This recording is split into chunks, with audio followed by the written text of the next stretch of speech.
Saudara, sebanyak 56,45% dari total keseluruhan pemilih merupakan generasi milenial dan Gen Z. Tak heran pemilih muda menjadi primadona dalam Pilpres kali ini. Kemana suara pemilih muda bermuara? Kita akan perbincangkan hal ini. Sudah hadir di studio Kompas TV, saudara, ada peneliti Litbang Kompas, ada Mas Toto Suryarintias. Mas Toto, terima kasih sudah bersama kita di sini. Sehat selalu, Mas Toto. Jadi Mas Toto, kita akan membaca ini peta dulu terkait dengan demografi pemilih kita. Ini exit poll yang dilakukan oleh Litbang Kompas ya, Mas ya. Kita mulai dari ini. Kita mulai dari generasi. Gen Z ini kan pemilihnya besar sekali ya, Mas ya. Kemana suara mereka bermuara, Mas? Baik, pertama-tama Gen Z tidak besar suaranya ya. Jadi yang besar itu Gen Z plus Gen Y dan Gen Y Madya. Oke. Gitu ya. Jadi, gabung ya. Ya, jadi, nah dari 100% Gen Z itu yang memilih Prabowo 65%. Kemudian yang memilih Ganjar 89% itu ya. Yang memilih Anies 16,7%. Ini terus ke bawah kalau kita lihat Gen Y muda untuk usia 26 sampai 33 yang memilih Prabowo 59%. Lalu untuk Gen Y Madya 54 dan seterusnya. Kita bisa lihat dari angka-angka ini yang salah satu pola yang kita lihat adalah bahwa pada semua kategori usia itu raihan suara terbesar diperoleh Prabowo dan Prabowo Gibran ya. Oke. Dan komposisinya menurun. Jadi semakin tua usia, komposisinya cenderung menurun. Oke. Jadi apa nih Mas sebenarnya yang menjadi daya tarik begitu dari Prabowo Gibran ini? Sebentar, saya tambah lagi. Oke. Yang kedua, kita lihat yang merah ya. Merah itu punyanya Mas Ganjar ya. Betul. Ganjar Mahfud. Jadi yang merah itu Gen Z ke bawah. Jadi Gen Z lalu Gen Y muda semakin tua dia semakin membesar.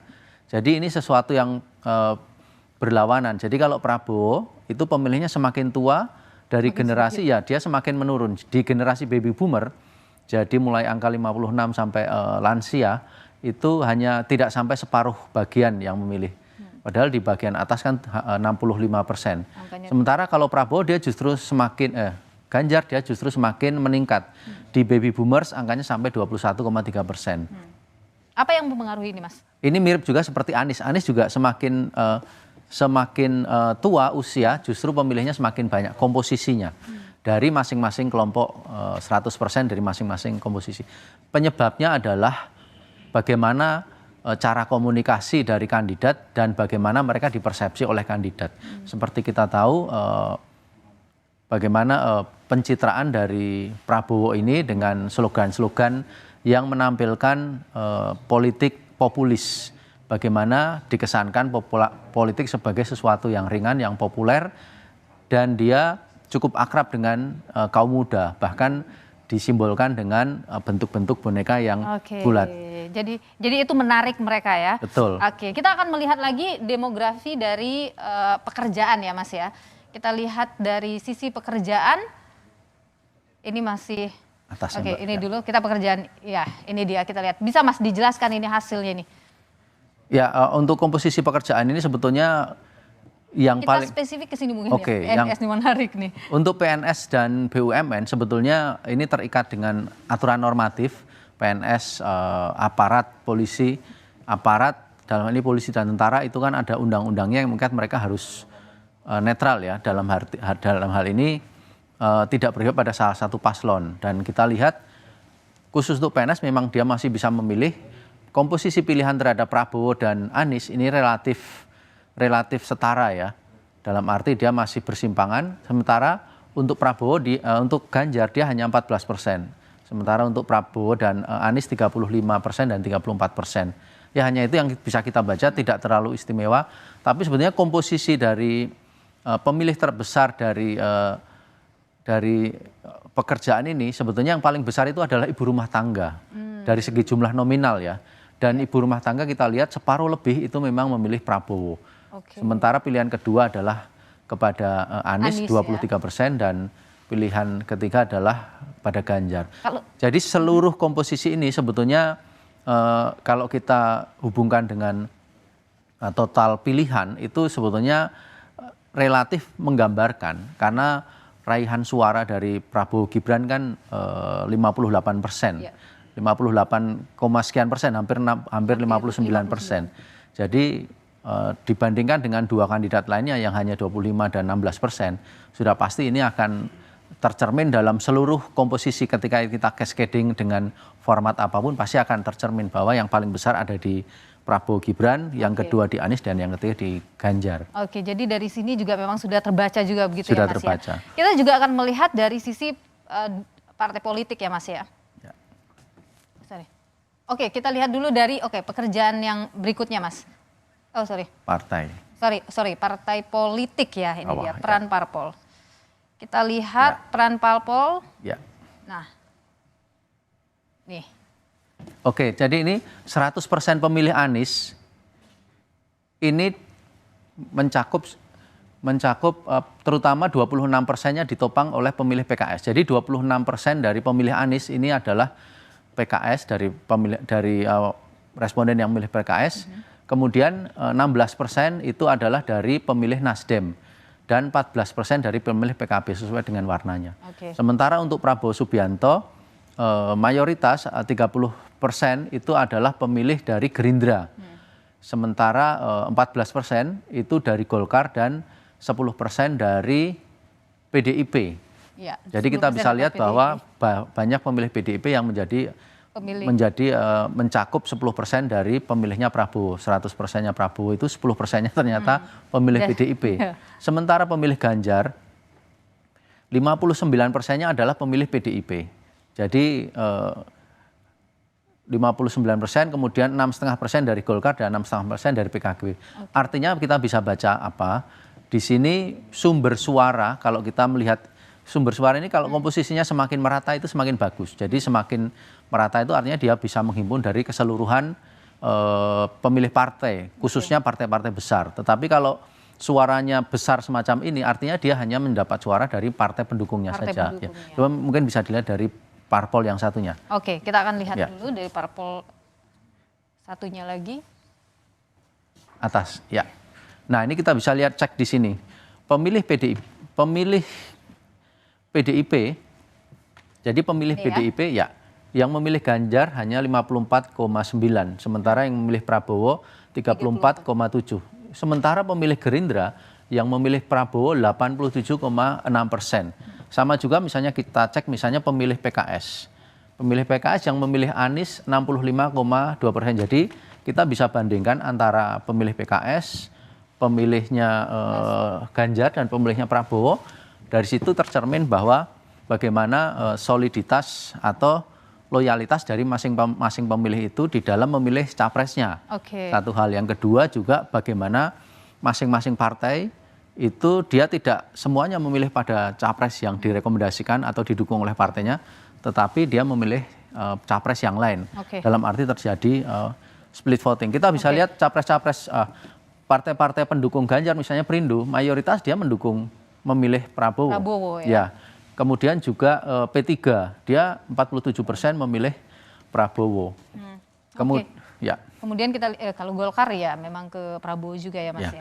Artinya kita bisa lihat bagaimana semakin solid sebuah partai itu menghimpun pemilihnya untuk memilih capres sesuai dengan rekomendasinya, itu akan semakin tebal. Kenapa bisa tidak seirama seperti itu Mas? Tidak kuat sekali iramanya antara pemilih itu? Ya faktor split voting itu banyak ya. Khusus untuk pemilu ini fenomena itu akan semakin mengemuka karena kita tahu sendiri berbagai hal itu terjadi di masyarakat ya, sehingga mereka akhirnya memilih Prabowo Gibran ya. Ada berbagai faktor, termasuk juga soal daya tarik karena faktor ketokohan. Tokohan Prabowo sendiri yang sudah mempunyai captive pemilih sejak pemilu sebelumnya. Kemudian ada faktor ketokohan dari Gibran dalam hal ini sebagai asosiasi dari Presiden Jokowi yang dia bergabung menambah elektabilitas.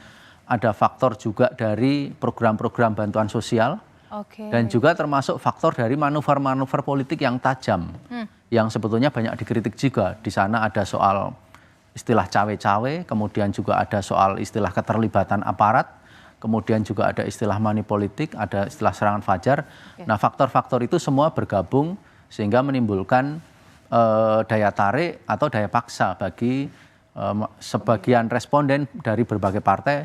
Kita lihat seluruh partai terdampak elektoral untuk memilih Prabowo. 02 ya. Ya, kecuali beberapa partai di sini, misalnya jangan Partai Buruh, Partai Nasdem misalnya. Partai Nasdem ternyata dia lebih konsisten memilih Amin ketimbang Prabowo gitu. Kemudian juga misalnya PDIP juga lebih konsisten memilih Ganjar daripada Prabowo. Tapi partai-partai yang lain semuanya relatif terdampak. PKS juga, PKS dia konsisten memilih calonnya gitu. Ya, saya rasa itu. Yang lainnya semuanya terdampak. Konsisten ya pada calon yang didukungnya. Baik, kita lihat lagi ke soal begini. Kita bicara soal kinerja dari Presiden Jokowi ya, Mas ya. Seperti apa kemudian kini? Yang ini. Kinerja pemerintah ini, tingkat kepuasan. Ya. Nah, ini dia. Mas, ini bisa digambarkan kepada kami masalah hasilnya ini. Ya, ini kan kelompok kepuasan ya. Jadi 100% yang puas, 100% yang tidak puas. Dan ini 100% yang tidak tahu. Jadi 100% yang puas itu dari seluruh responden ternyata mayoritas memang memilih Prabowo ya. Gibran, kemudian 16% itu adalah memilih Ganjar dan 13% memilih Anies.